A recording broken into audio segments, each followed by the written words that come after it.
इतनी छोटी सी बात पर भावुक होने की क्या जरूरत थी, गुस्सा होने की क्या जरूरत थी, परेशान होने की क्या जरूरत थी। Hey guys, this is Shivani from startup English classes. Very very good morning to all of you. कैसे हैं आप सभी लोग? आई होप आप सभी लोग अच्छे होंगे, स्वस्थ होंगे, मस्त होंगे और एकदम झक्कास होंगे। तो आज के हमारे जो सेंटेंसेस हैं वो बहुत ही शानदार हैं। ऐसे सेंटेंसेस आप अक्सर कहते हैं, नाराज होने की क्या जरूरत थी, भावुक होने की क्या जरूरत थी, पैसे खर्च करने की क्या जरूरत थी, अरे कुछ लाने की क्या जरूरत थी, उससे बहस करने की क्या जरूरत थी, इंग्लिश सीखने की क्या जरूरत थी, बहुत जरूरत थी बेटा, बहुत जरूरत थी। तो ऐसे सेंटेंसेस को इंग्लिश में हम कैसे ट्रांसलेट करेंगे? तो चलिए चुटकियों में आपको स्ट्रक्चर सिखाते हैं और फटाफट हम ऐसे सेंटेंसेस को ट्रांसलेट करते हैं। तो ऐसे सेंटेंसेस के लिए देखिए हमारा जो स्ट्रक्चर होता है वो होता है, सबसे पहले तो आपको लिखना है तो इज, थी तो was, what was the need. देखिए ये आप यहां पर वॉज की जगह अगर प्रेजेंट का है तो इज लगा सकते हैं, ठीक है। वहां जाने की क्या जरूरत है, इज लगा देंगे, plus what was plus the need plus two plus, अगर कोई एडजेक्टिव है तो गेट के साथ वो लगा देना है आपको, और अगर कोई वर्ब है, खाना बनाने की क्या जरूरत थी, परेशान होने की, कोई मतलब वर्ब है ऐसा हम मानते हैं, तो यहां पर इसको हटा करके आपको वो वर्ब फर्स्ट फॉर्म में लिख देनी होगी। क्लियर? बात समझ में आई? फिर से एक बार समझिए आप लोग। हम सेंटेंसेस आपको दोनों के देंगे, व्हाट वाज द नीड या what is the need. Present का सेंटेंस है तो what is the need, past का सेंटेंस है तो व्हाट वाज द नीड आपको लिखना है।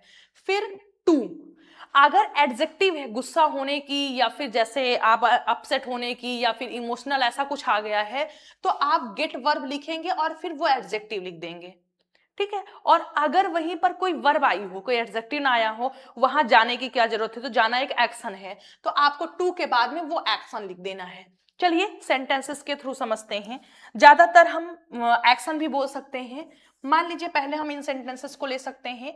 ये सेंटेंस हमारे हैं, नाराज होने की क्या जरूरत थी, पास्ट का सेंटेंस है, तो हम बोलेंगे what was the need, what was the need to, गुस्सा होना, नाराज होना, to get angry, to get angry क्या हो जाएगा, what was the need to get angry. Next हम देखते हैं, नेक्स्ट हमारा सेंटेंस है, भावुक होने की क्या जरूरत थी, तो हम बोलेंगे what was the need, what was the need to get angry, sorry angry नहीं है, भावुक था, तो क्या हो जाएगा, गेट इमोशनल। क्लियर? नेक्स्ट देखते हैं, परेशान होने की क्या जरूरत थी। अगर आप किसी को बोलें कि परेशान होने की क्या जरूरत थी तो आप उससे इंग्लिश में बोलेंगे what was the need to get upset, to get upset. Next, खड़े होने की क्या जरूरत है। अब देखिए यहां पर एक्शन आया हुआ है, क्या आया है, एक्शन। खड़े होने की क्या जरूरत थी, तो एक्शन के लिए आपको क्या करना होगा, वर्ब लिख देनी होगी, जैसे what was the need to stand, पैसा देने की क्या जरूरत थी, तो हम कैसे बोलेंगे what was the need to give, what was the need to give money, या फिर उसे मारने की क्या जरूरत थी, what was the need to beat him. Clear?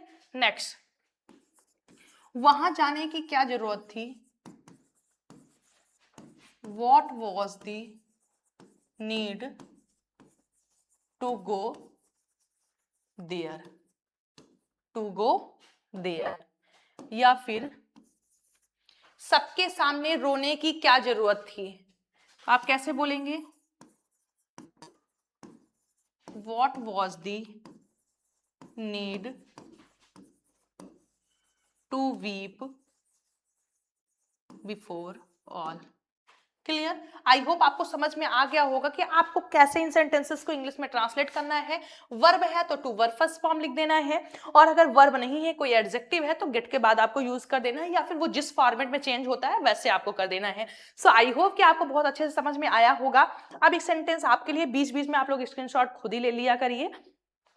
अब एक सेंटेंस आपके लिए है कि जैसे मान लीजिए हमने एग्जाम्पल आपको दिया, उससे बहस करने की क्या जरूरत थी, उससे बहस करने की क्या जरूरत थी, इसकी इंग्लिश आप लोग कमेंट बॉक्स में जरूर लिखिएगा। और दोस्तों अगर ऐसी ही क्लासेस और चाहिए तो कमेंट बॉक्स में लिखिए दिल मांगे मोर। और अगर आपको कोई समस्या है, कोई तकलीफ है, इंग्लिश से रिलेटेड कोई क्वेश्चन है, कोई क्वेरी है, तो कमेंट बॉक्स में लिख करके आप पूछ सकते हैं। तो चलिए आज की क्लास को यहीं पर फिनिश करते हैं, मिलते हैं शाम को प्रैक्टिस क्लास में। Till then bye, take care. आप लोग खुश रहिएगा, स्वस्थ रहिएगा और मस्त रहिएगा।